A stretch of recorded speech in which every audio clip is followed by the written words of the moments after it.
Definitely our most exciting game so far. So if you don't know the result and you're on the edge of your seat right now, seeing it for the first time, you are in for a treat.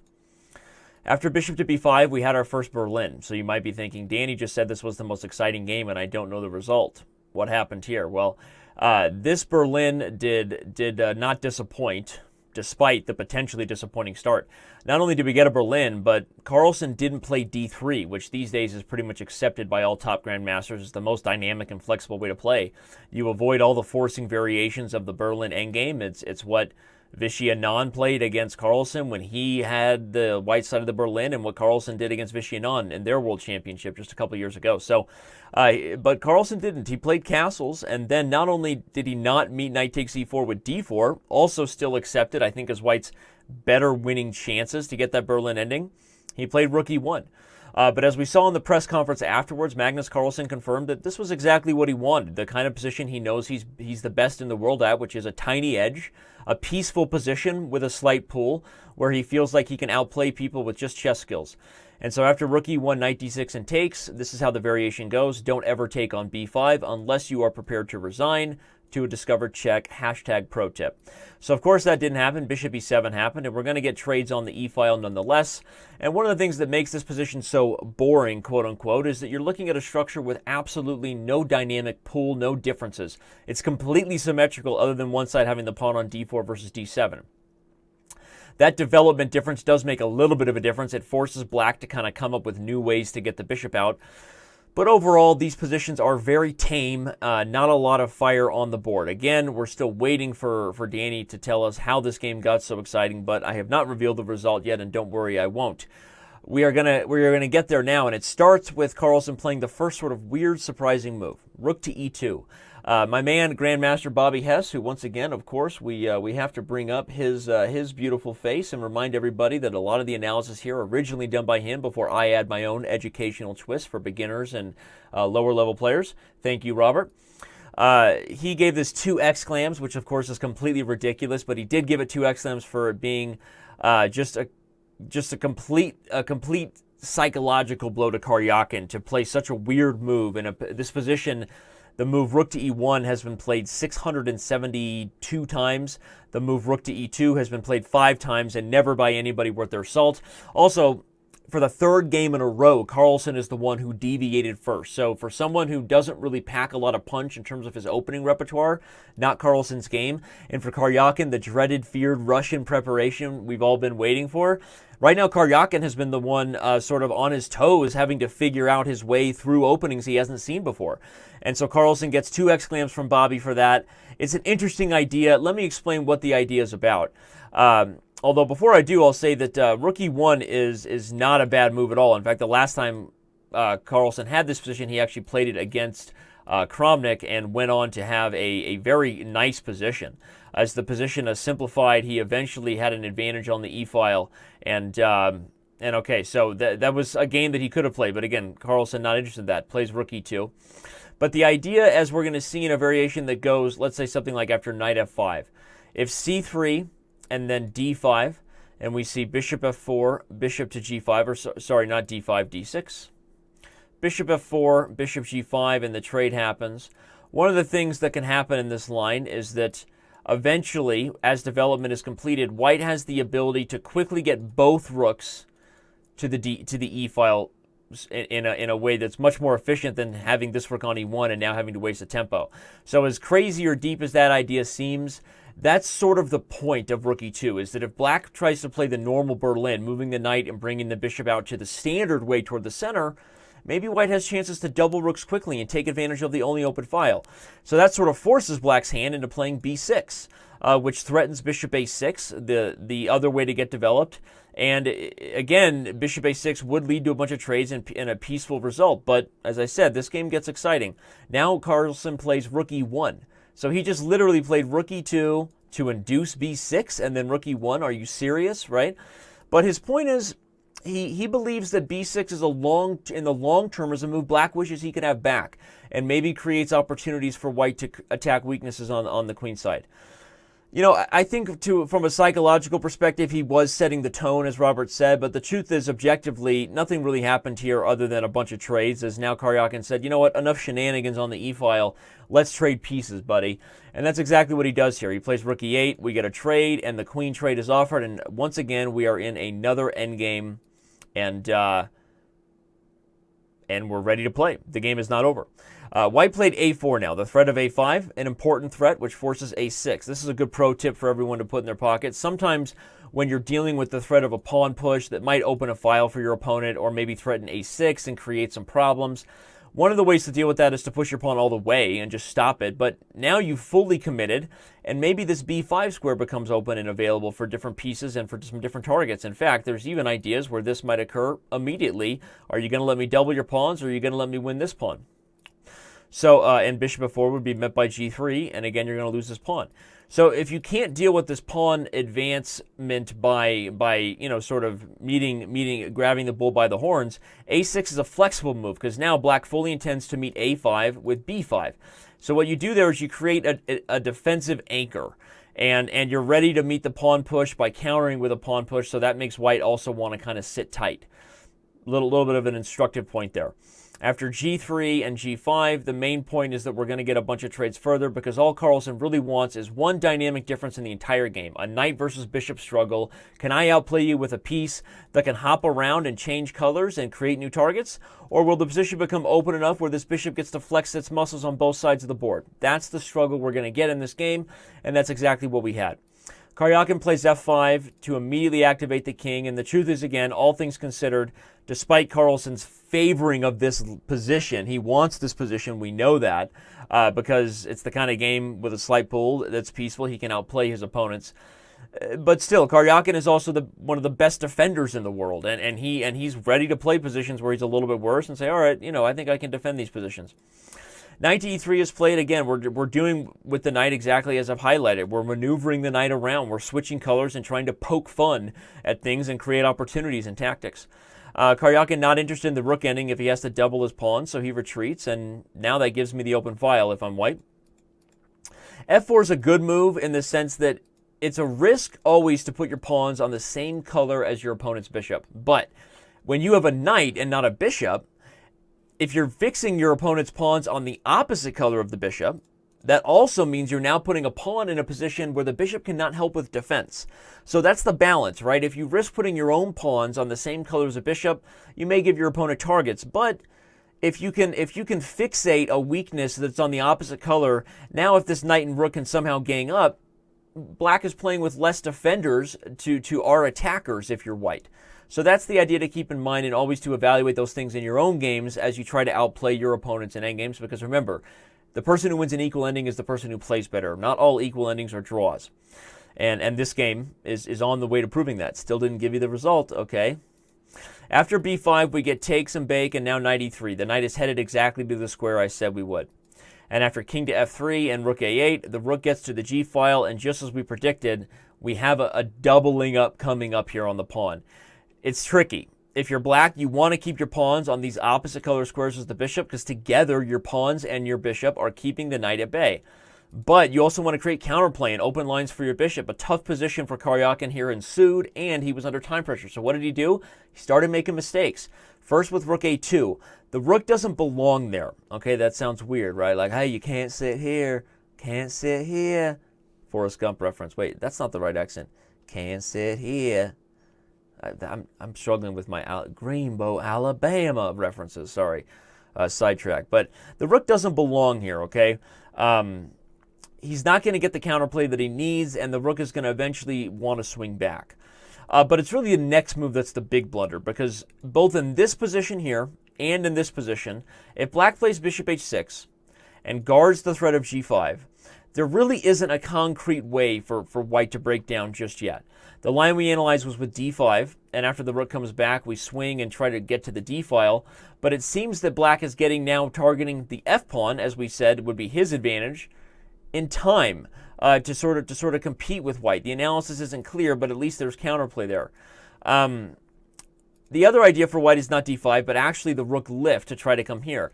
That pokes fun at a bishop that's sort of in an awkward position, and if you try to defend with the king, maybe we can take on f5 with the knight and overload it.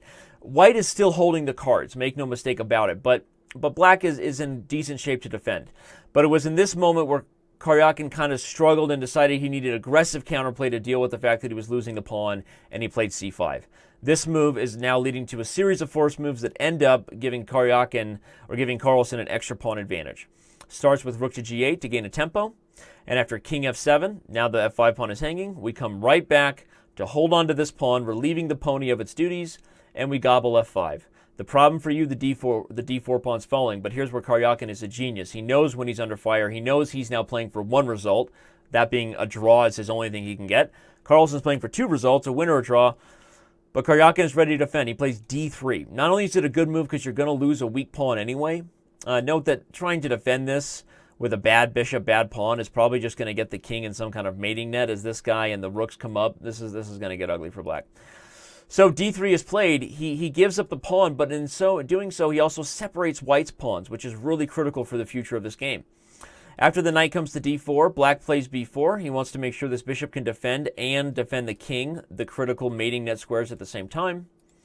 Rook to g5, rook b1. We get this check, and it was at this point that I was honestly chatting with the members live in chess.com TV, calling for black's head. I was sure Carlsen is going to win this game, and I believe I'm right to think that. Still not revealing the result. Okay, he may have won this game. He may not have. You don't know.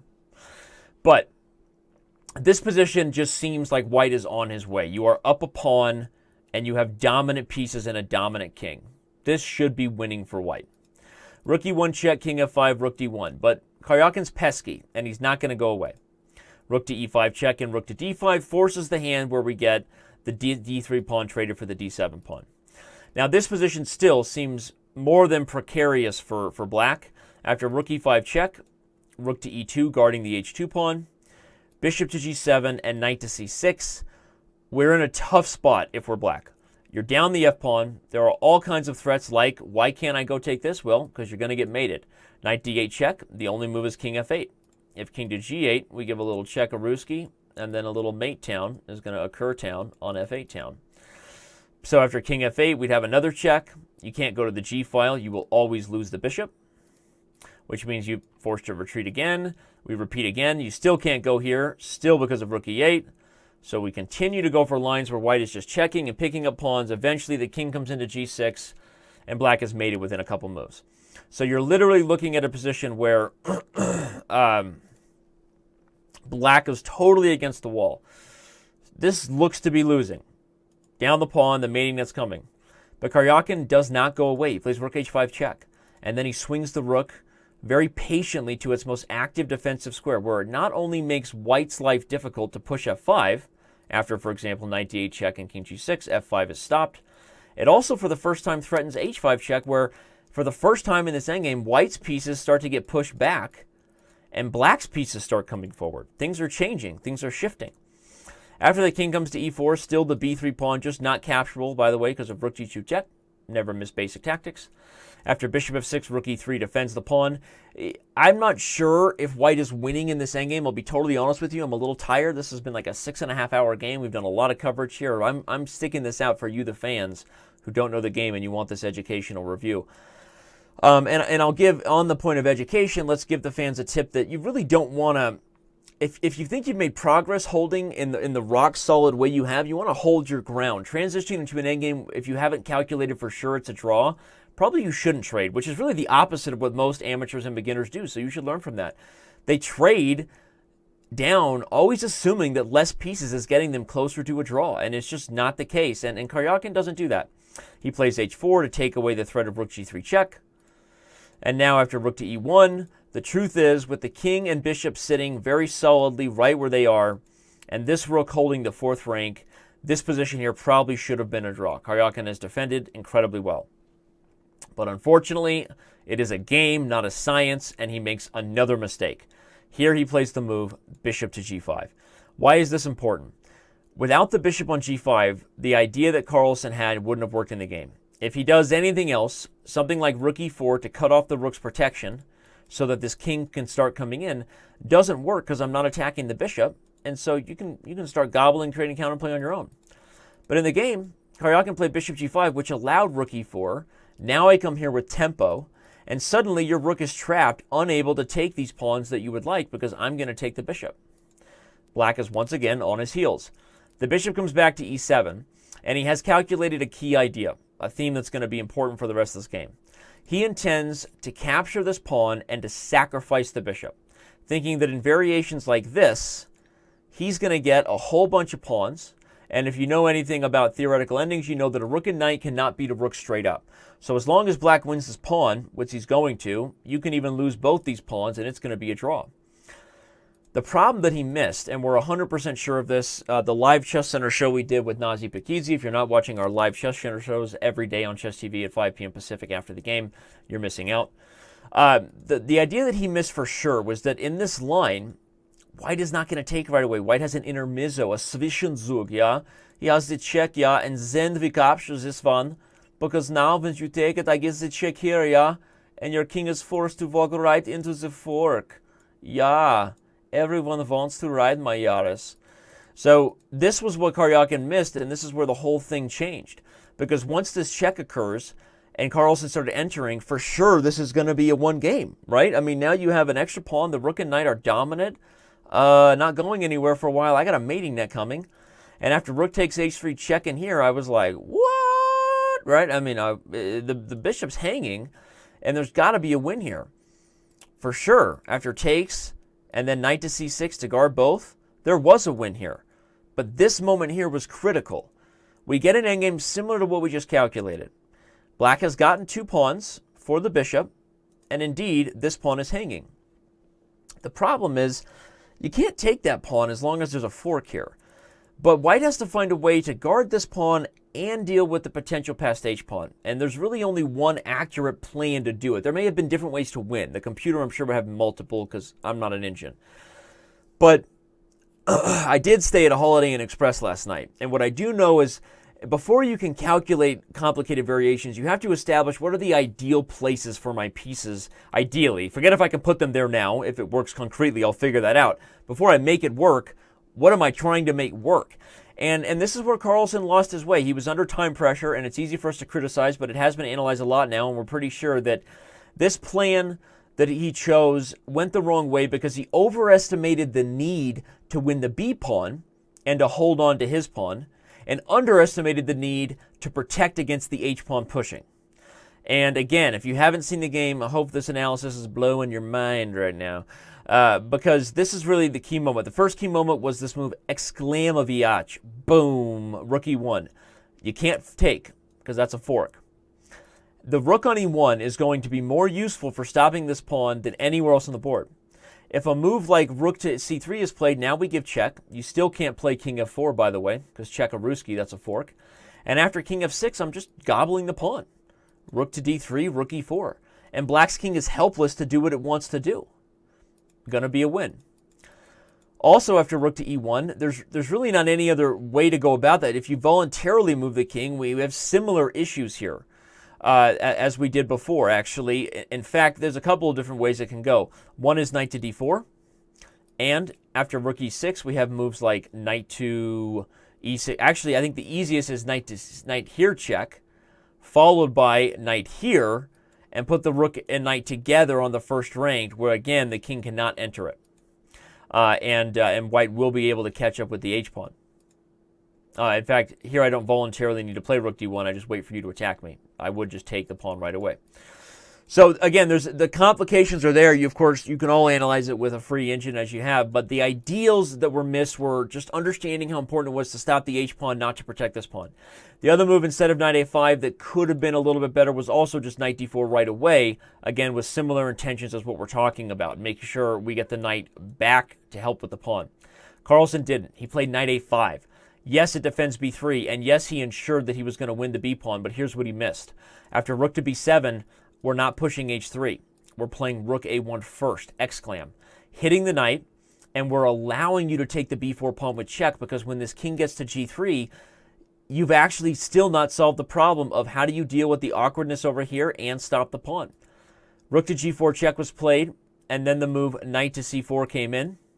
But after h3, white suddenly realized there was no way to deal with the threat of the queen and get the knight back in time. He played rook h4 and played a little bit of tickle, but after a second time, the draw was agreed, and now you finally know the result. An amazing game, a back-and-forth affair, really one-sided from the perspective that Magnus Carlsen was pushing, showed the best of Magnus Carlsen, and then unfortunately came up just short with, I don't know if it's the worst of Magnus Carlsen or just couldn't quite figure out the right setup under time pressure. But Karjakin showed the best of Karjakin in the sense of his ability to defend worse positions. He has still not shown that he can put Magnus on his heels, and that's why the match right now seems to be favoring the world champion. But this was a big game either way. Psychologically, you're happy that you're Sergey Karjakin because you're still even in the match. But Magnus Carlsen, you're happy because you showed you can win and you can outplay somebody from basically a relatively harmless endgame. You can completely outplay them and reach this position that was really one wrong idea, one wrong idea away, this knight coming to a5, from just winning the game on the spot with a move like rook to e1.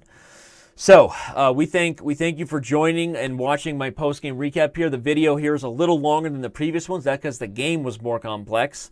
As the game changes, don't hate the player, hate the game. And we are diving in. We are going to bring you all the educational analysis you can. We are going to go to bed right now and sign off and say toodaloo. Give me a like, please. Give me a share. Be nice, be kind. Appreciate